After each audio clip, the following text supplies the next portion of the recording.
This caveman's death changed everything for humans. A lone caveman stumbles through the frozen night, fire fading in his hands, breath crystallizing in the air. Behind him, predators circle ahead, only darkness and uncertainty. He collapses in that moment. His death sets into motion a chain of events that would forever change what it meant to be human. What could one caveman's final breath possibly mean for the future of our entire species?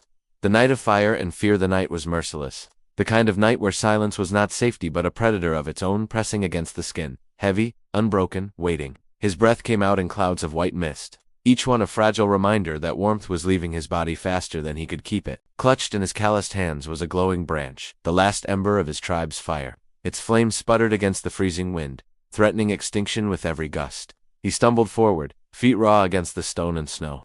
Behind him, the faint growl of something vast. Eyes glowed in the darkness, watchful, patient. Wolves. They knew his weakness. They could sense his faltering steps, his fading strength, and in the wild, weakness was the final invitation.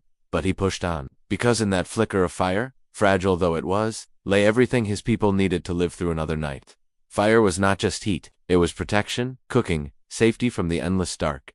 To lose it meant death for the tribe. To carry it meant hope. And so, this lone figure became a messenger of survival, his body, the vessel, his pain, the price. But survival does not bend to the will of one man. His legs buckled. His knees sank into the frostbitten earth. He tried to rise, gripping the branch tighter, as though his sheer desperation could will the flame to burn stronger. But the cold was merciless, and his body betrayed him. His chest heaved one final time, his fingers loosening. The ember tumbled into the snow with a hiss, its light snuffed out, swallowed by the night. Silence returned, yet it was not the silence of peace, it was the silence of loss. One caveman, alone, buried under the indifference of nature. The wolves lingered, watching. They would feed, but the story of that night would not end with torn flesh and scattered bones. Because what mattered was not just the man who died, but the lesson his death carved into the memory of those who lived. Somewhere, not far away, his tribe waited. Mothers cradled children, hunters sharpened stones, all of them trusting that he would return with the ember, with the fire, with the thin thread of life they depended on. But he would not return, and in the morning they would find him body stiff, branch blackened, flame gone. They would mourn him, yes, but more than that, they would learn. For the first time they would see clearly. Fire was too fragile to trust to a single hand. Fire needed to be mastered, protected, understood. His death was not the end, it was a beginning. This caveman's fall in the snow was more than a tragedy. It was a spark not of fire, but of thought. The thought that survival demanded more than bravery. It demanded wisdom, and that wisdom would change humanity forever. At dawn, the tribe followed the trail of his broken steps. They found him where the wolves had already left their mark. Bones gnawed, flesh torn, his hands still frozen stiff around the charred branch. For a long time, no one moved. The children stared wide at what had once been a protector, a hunter, a bearer of hope. The elders lowered their heads, heavy with the weight of knowing what this meant. In the Stone Age, death was not rare. It was everywhere. But this death was different. It was not a hunt gone wrong. It was not sickness. It was not an accident. It was the death of trust. The tribes, trust in fire itself, because fire had been given, taken, and now lost. The women huddled closer, clutching children against the cold. The hunters gripped their spears tighter, rage in their eyes. But underneath that grief, another question burned. How could they let this happen again? And in that moment of collective pain, something new began to stir inside their minds. Primitive, raw, but undeniable, an understanding that death was not just an end. It was a message. The body was covered with stones, a cairn to mark both memory and mistake. Yet, even as they grieved, their eyes kept flicking to the blackened branch at his side. That dead ember, useless as it was, held more power than the strongest hunter. Because now, they understood the truth. Fire was not merely a gift stolen from nature, it was a fragile treasure, and losing it once meant risking the survival of all. The loss pressed on their thoughts like the weight of the stones over his body. Their ancestors before them had stumbled upon fire in lightning strikes, in forest burns, in rare accidents of nature, but it always slipped away, always faded, always left them vulnerable again. But this time something shifted. They realized they could no longer wait for chance. They could not rely on one man's courage to carry a single flame. They needed something more. So the death of one became the burden of many. The tribe gathered, whispering, gesturing, pointing to the trees, to the stones, to the sky. They argued. They struggled. They tried to recall every moment they had seen fire born. Sparks when stones clashed, smoke when branches rubbed, heat when lightning struck the earth. His death forced them to look closer, to study, and, though they did not yet know the word, this was the birth of knowledge. Around the cairn of stones, the tribe vowed silently to never again let fire vanish into the night. They would not entrust survival to chance or to the bravery of a single man. They would find a way to command it, to hold it, to protect it, and so, through tragedy, the first seed of mastery was planted. A seed that would one day grow into the defining mark of humanity, the ability to bend nature to will, rather than bend to its cruelty. Because of one man's death, the tribe awoke to the greatest truth of all. Survival was no longer about the strongest body, it was about the sharpest mind. The night after his death, the tribe sat in silence. Darkness pressed in all around them. No dancing flames, no crackle of warmth, only the breath of wind and the distant howls of predators. Every sound felt closer, sharper, hungrier. Without fire, they were not hunters anymore. They were prey. Children shivered. Mothers wrapped furs tighter. Hunters gripped their weapons, eyes darting at every shadow. But fear was not enough to keep them alive. Fear without fire was just waiting for death. And so, around the ashes of what once was, the tribe began to remember. They remembered the caveman who had walked into the night, carrying a flame for them all. They remembered the wolves, the snow, and the ember that slipped from his dying hand. His death was not meaningless, it was a story, and in that story lay their only chance at survival. The elders spoke first. In broken words and gestures, they told the children that his spirit now lived in the flame, that fire itself demanded respect. They gave meaning to his death not just as loss, but as a command. Fire must never be left unguarded. Fire must never be trusted to one alone. It must be shared, protected, multiplied. Around the cold circle, new rules began to form. Not rules carved in stone, but rules carved in memory, carried in story. One would always stay by the fire. One would always carry embers in a hollowed bone, or wrapped in dried moss. One would teach the young to fear the dark, to honor the flame, to remember the man who died to show them this truth. This was not just survival, this was culture being born. In the quiet of that night, something invisible shifted. The tribe was no longer just reacting to nature. They were beginning to organize, to create ritual, to pass knowledge beyond the moment. His death had forced them to think forward, beyond hunger, beyond fear. And that is why his death mattered. Not because of the wolves, not because of the snow, but because it lit a spark in the human mind, a spark that would grow brighter than any ember he carried. For the first time, humans began to see that survival was not just about the body's strength, but about memory, about story, about rules and rituals that outlasted the individual. The caveman's fall gave rise to something greater than himself, the idea that humans could learn from the past to protect the future. That night, they had no fire, but they had something almost as powerful, the beginning of wisdom. And soon, wisdom would lead them to reclaim fire, not as a gift, but as a tool they could master. One man's death was the price. Humanity's awakening was the reward. The lesson written in blood when the tribe buried him beneath stones. They were not only protecting his body from scavengers, they were sealing a memory into the earth. His death, grim as it was, became a warning carved into their minds. Survival demanded change. In the world of early humans, nothing was written. There were no tablets, no scrolls, no ink to capture memory. The only record was the story passed from mouth to mouth. The ritual of remembering. Around the fire roar, in those nights without fire on the darkness, they spoke of him. His final journey became a tale retold, a lesson children absorbed before they even knew what lessons were. They did not call it learning. They did not call it tradition, but that is what it was. For the first time, a tribe began to bind itself not only by blood and survival, but by the lessons pulled from loss. His death was not erased by time. It was carried, repeated, reshaped into wisdom. This is where humanity began to differ from every other creature that walked the earth.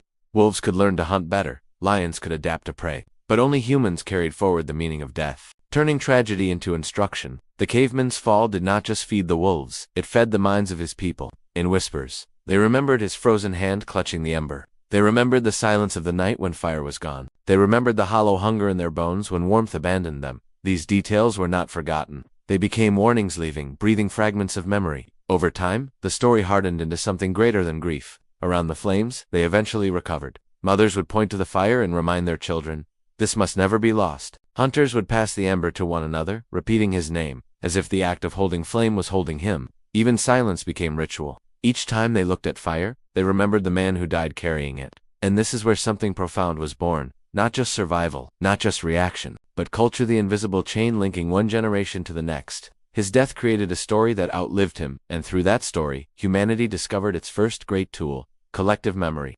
Because survival alone does not change the course of a species. Every animal survives. But to carry forward the lesson of survival, that is what makes humans unstoppable. The man's blood fed the earth. His bones fed the wolves. But his death fed something greater. The idea that knowledge could be preserved, passed down, and guarded like fire itself. This was not just a lesson written in blood. It was the first chapter of what would become human history. In the weeks that followed, the tribe could not escape the echo of his absence. Every time the wind howled through the trees, they thought of the night without fire. Every time the wolves' eyes flickered in the dark, they thought of the man who had fallen. And each time the flames sputtered low, Panic surged in their chests not because of the cold, but because of the memory. Memory became their survival instinct. Where once instinct had been reaction fight flight, Fry's now instinct took a new shape. Remember and prepare. His death had transformed fear into foresight. The tribe began to act differently. No ember was left unguarded. Children were warned never to stray too far without carrying dried moss or bone tubes that could cradle sparks. Hunters began to experiment with stones, striking them together when the fire weakened, trying desperately to repeat the chance sparks they had seen. Most attempts failed, but even in failure, they carried forward what had never been done before. The act of trying to control fire, all of it came from the memory of loss. Other creatures could smell danger, other creatures could hide, adapt, survive. But only humans could look back at the past, feel its weight and say, never again. That phrase, though unspoken, became the heartbeat of the tribe, and something remarkable began to unfold. The story of the man's death was not confined to those who had seen it. Children who had not been born yet grew up knowing his name. His journey became myth, his fall became teaching. Each retelling shaped the tribe, drawing them tighter together, giving them a collective identity beyond the moment. It was no longer just about meat, or shelter, or warmth. It was about meaning, about what they owed to the one who had carried fire through the night and fallen. And when people share meaning, they share purpose. Purpose binds a group stronger than any spear. This is the hidden truth of humanity's rise. We are not the fastest, not the strongest, not the fiercest predators of the earth. What makes us powerful is our ability to remember and to turn memory into wisdom, wisdom into tradition, and tradition into survival. That man's death became a scar etched into human culture, and like all scars, it hardened into strength. His tribe learned that mistakes could not simply be endured. They had to be studied, remembered, and used to shape the future. What began as grief slowly became guidance. And guidance, passed on long enough, becomes law. That was the transformation unfolding in this moment. Law without writing, memory without books, history without words. Humanity's first library was not carved in stone. It was carried in the blood and breath of those who remembered. And all of it began with the story of one fallen caveman. Seasons turned. The harsh winds of winter gave way to the thaw of spring, but the memory of his death never melted. It clung to the tribe like a shadow, shaping every choice they made. When they moved to new hunting grounds, they carried fire in multiple vessels instead of one. When storms threatened to extinguish their flames, they built shelters of stone to protect it. When predators circled, they gathered not in scattered fear but in unified defense because the flame was no longer just fire. It was the heartbeat of their people. And at the center of this transformation was the story of the man who died. His life ended in the snow, but his presence grew larger in death than in life. The children whispered his name when they touched the flames. The hunters swore by him before leaving camp. The elders used his story as proof that the tribe must always watch, always protect, always remember. This was not religion yet, not in the way we know it, but it was the seed of it. His sacrifice had created a shared myth, a shared understanding that tied the tribe together in ways no single hunt or shelter ever could. And once humans discovered the power of shared myth, there was no turning back. The lesson written in blood became law in spirit. No fire left alone, no ember wasted, no journey taken without protection. And these rules did not feel like rules imposed, they felt sacred, as if ignoring them would dishonor the man who had given his life. His death became more than a tragedy, it became meaning. And meaning is humanity's sharpest weapon. For meaning fuels endurance, meaning makes suffering bearable, meaning turns a single man's fall into a people's rise. Other animals lost their strongest and carried on. But humans remembered, humans honored, humans wove death into story, and story into guidance. That is what allowed them to go further than instinct ever could. Think about it, every law, every tradition, every belief system we have today began like this, in the ashes of loss, in the memory of sacrifice, in the vow to never forget. This was the first spark of culture, the beginning of what made humans different from every other creature walking the earth. The man who died in the snow did not live to see his tribe grow wiser, more cautious, more unified. He did not see how his frozen body became the root of their survival, but in a way, his story outlived him. He became the first reminder that humanity could transform suffering into strength. His death was not just written in blood, it was etched into memory. And memory, once shared, becomes immortality. Fire, inheritance, and the birth of culture, the tribe gathered again. Not around the man's cairn of stones, but around the living flames they had fought to preserve. The fire hissed and snapped in the night, and for the first time, they looked at it differently. Not as a passing miracle, not as a fragile ember to be carried until it burned out, but as a force they could shape, a companion they could inherit, a gift that could belong to them.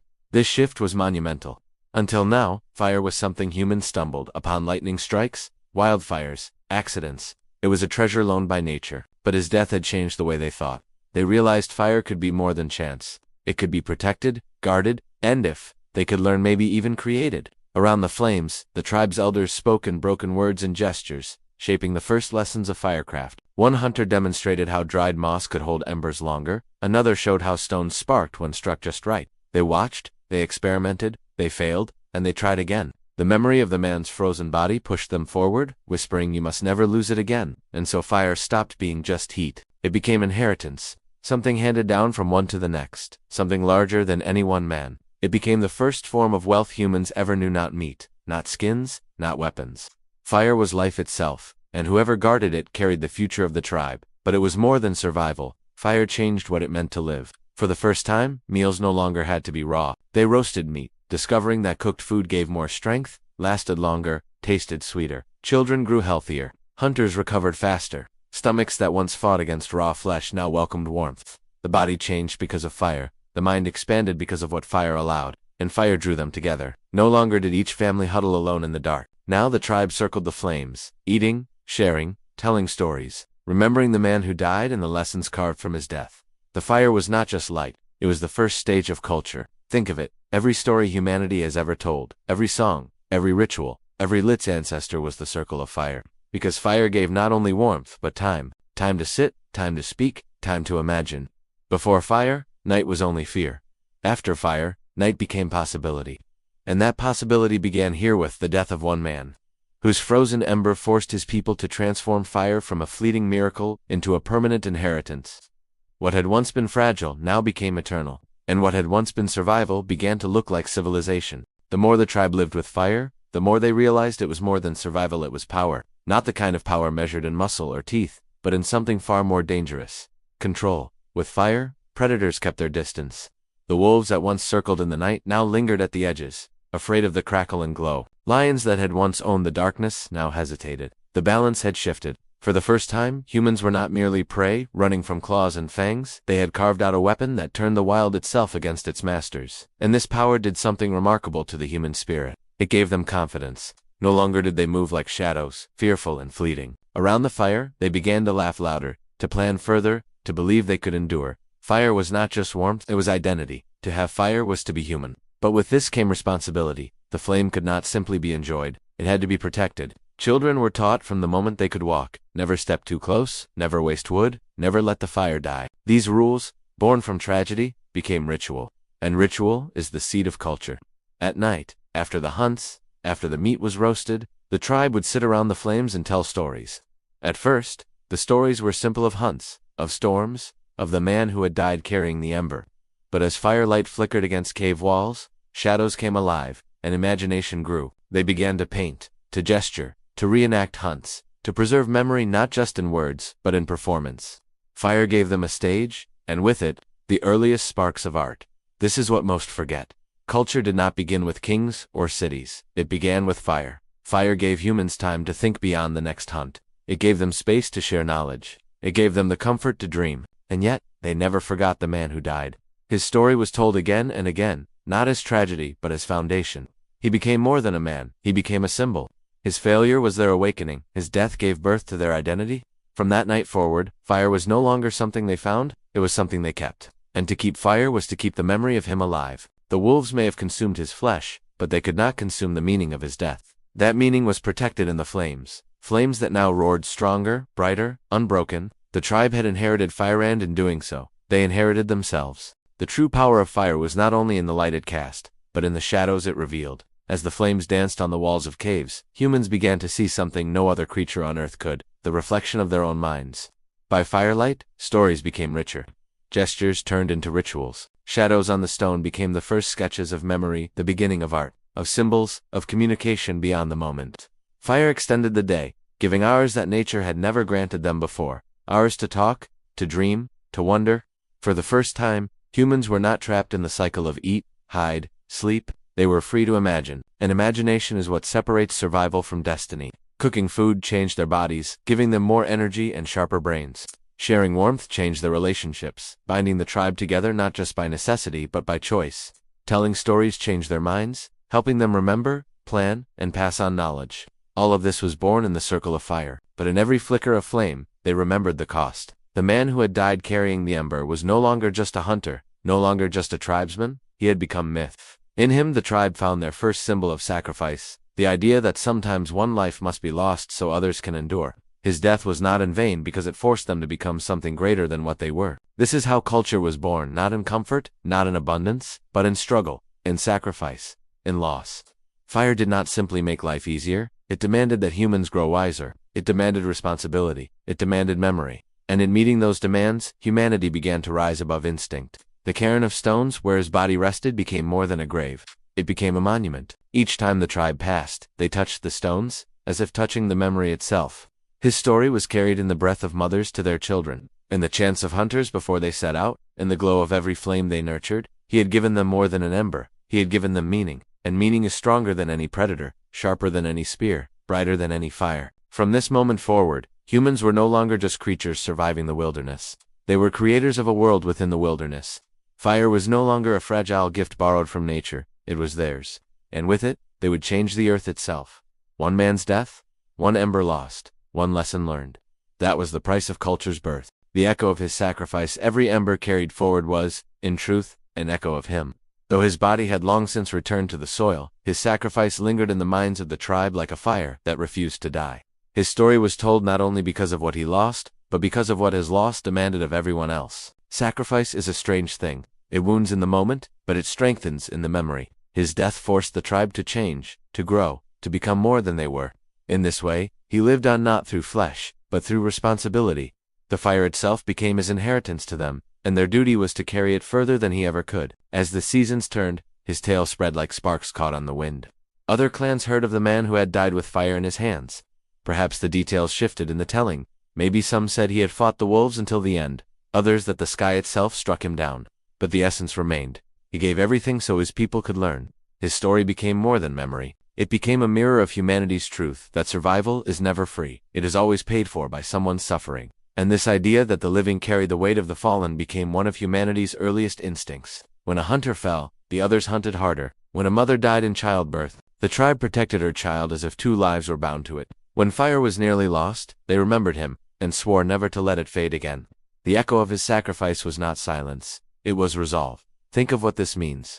Long before humans had writing, laws, or leaders, they already had the concept of debt to the dead, the understanding that those who lived owed their survival to those who had fallen. That truth is what built cooperation, loyalty, and honor. Without it, the tribe would have scattered, broken, and been swallowed by the dark. With it, they became unbreakable. This is why his death mattered more than his life. In life, he was just one man carrying fire. In death, he became the unspoken law that bound the tribe together. His sacrifice was a story retold at every flame, a lesson burned into every child's mind, a reminder that survival is never guaranteed, but it is always possible if you remember those who came before, and that echo has never stopped. Even now, tens of thousands of years later, every time we sit around firelight, every time we pass down lessons born of struggle, every time we honor sacrifice, we are repeating his story. The caveman died in the snow, but his sacrifice is still burning. The tribe began to change in subtle but profound ways after his death. They no longer saw fire as just warmth or light. It became sacred, something tied directly to the memory of the man who gave his life to bring it home. They treated it almost like a living thing, feeding it carefully, guarding it fiercely, never letting it slip into darkness. Each flame they kindled was not just survival, it was remembrance. A torch lit in the night was not only protection from predators, but also a symbol of a man who stood against death so they could live. His sacrifice transformed fire from a tool into a tradition, into culture. And this shift, though invisible, was monumental. You see, animals survive through instinct. They eat, they breed, they fight, and they die. But humans endure because of memory. Memory turns survival into meaning. That's what separates us. Without memory, his death would have been just another casualty of nature. But with memory, it became a guide for the future. Around campfires, children began to ask questions. Why did he go alone? Why didn't he wait for the others? Why did he keep running, even when he knew he would die? And the elders would answer, not with sorrow, but with reverence, because survival was bigger than him. Because life for the many mattered more than death for the one. And in that answer lay a blueprint for humanity's rise. The idea that one could give their life for something larger. The seed of heroism, the foundation of legacy. Other clans, upon hearing the tale, began to adopt their own rituals of fire. Some told stories of ancestors who had carried flames across rivers, through storms, through mountains. But at the root of all these tales was the same heartbeat. Fire demanded sacrifice, and sacrifice demanded remembrance. This was the birth of something far greater than survival. It was the birth of culture, of myth, of shared identity. Humans began to see themselves not just as individuals, but as part of an unbroken chain, connected by stories of sacrifice and resilience. the man's death rippled far beyond his own tribe. It shaped the psychology of our species. From that day forward, humans were not just creatures surviving, they were storytellers, guardians of memory, carriers of meaning. And so, while wolves hunted for flesh, humans hunted for something more enduring: purpose. Fire kept them alive through the cold, but the story of his sacrifice gave them a reason to endure, a reason to gather, a reason to look beyond the horizon and believe that survival was worth the struggle. His death changed fire forever. It was no longer just a resource, it was a reminder that one man's fall could ignite the destiny of an entire species. Generations passed, but his story never faded. In fact, it grew sharper, carried from tongue to tongue like sparks leaping from one fire to another.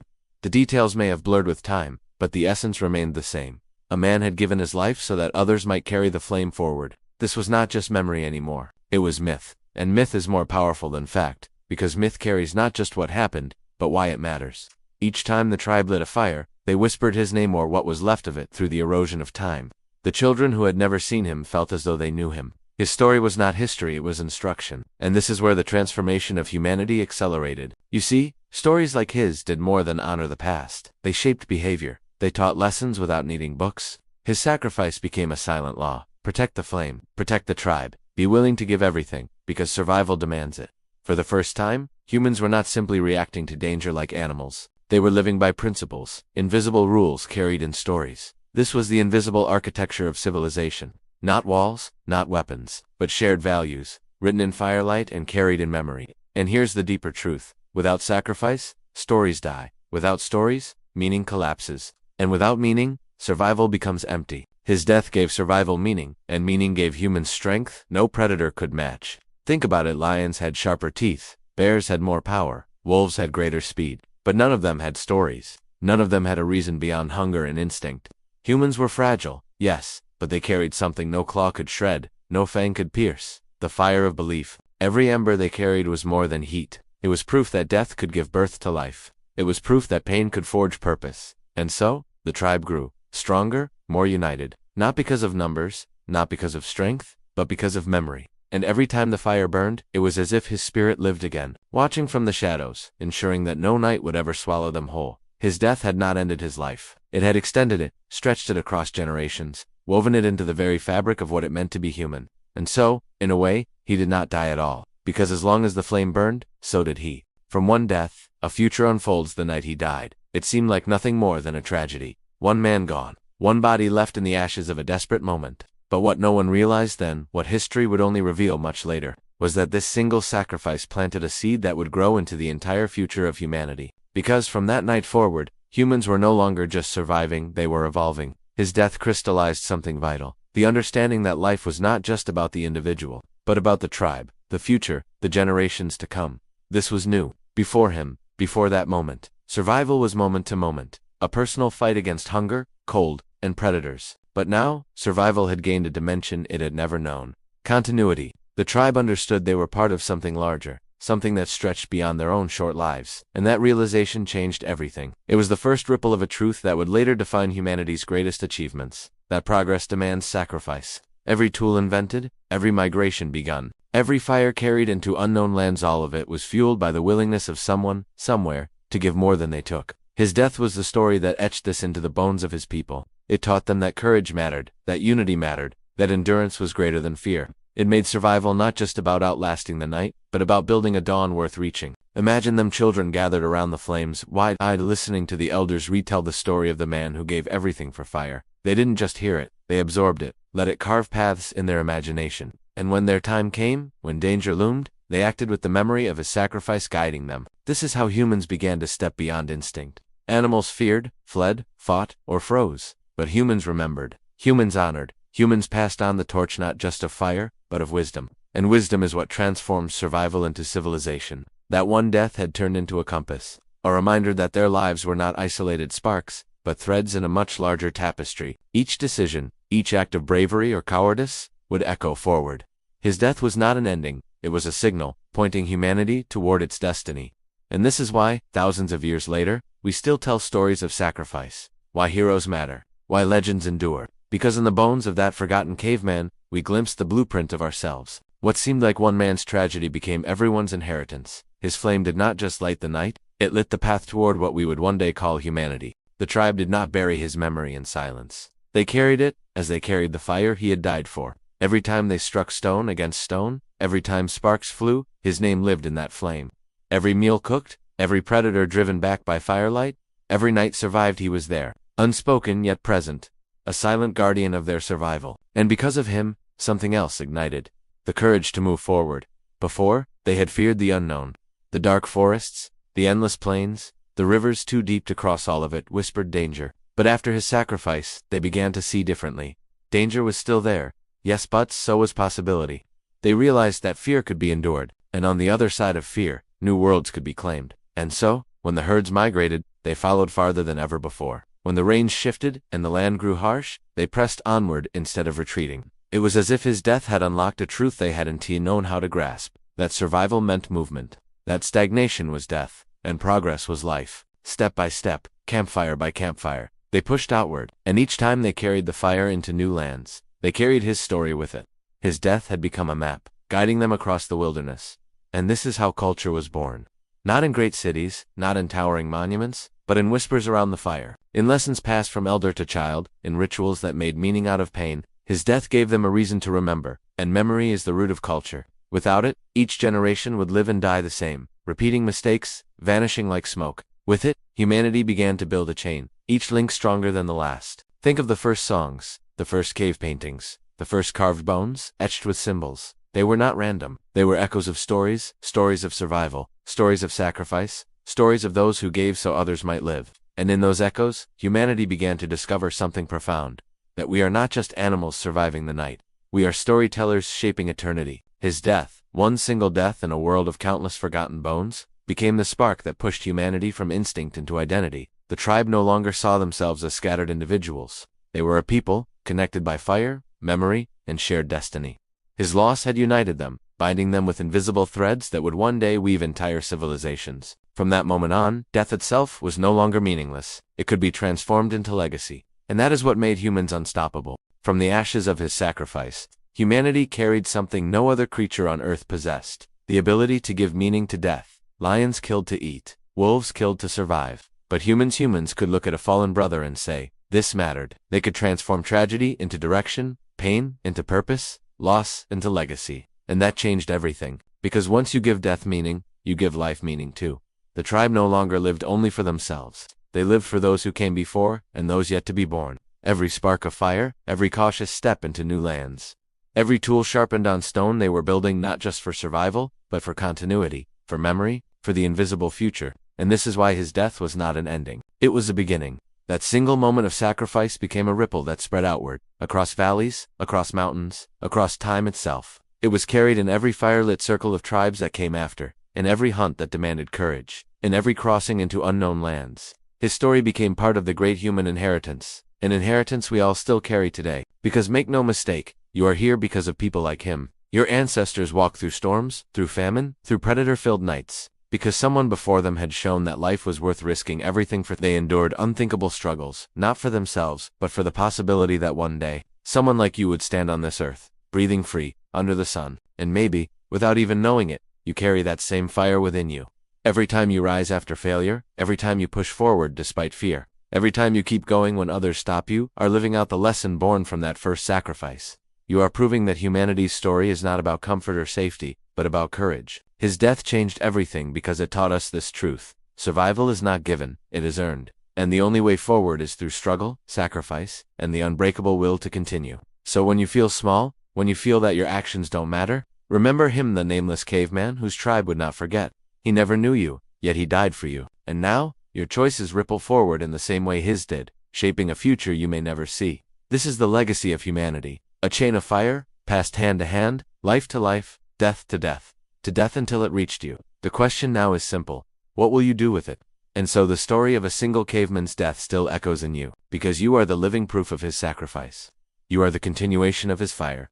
The only question is, will you carry it forward, or will you let it die here? If his story moved you, if you felt the weight of his courage, let it live on. Share this fire, keep it burning, subscribe to Echoes of the Hunt, and join us as we uncover more forgotten moments that shaped who we are. Because the past is not dead, it beats in your chest. It waits in your hands, and together, we will remember. This ending ties the emotion back to the viewer, ignites a sense of duty, and transitions into your channel growth call.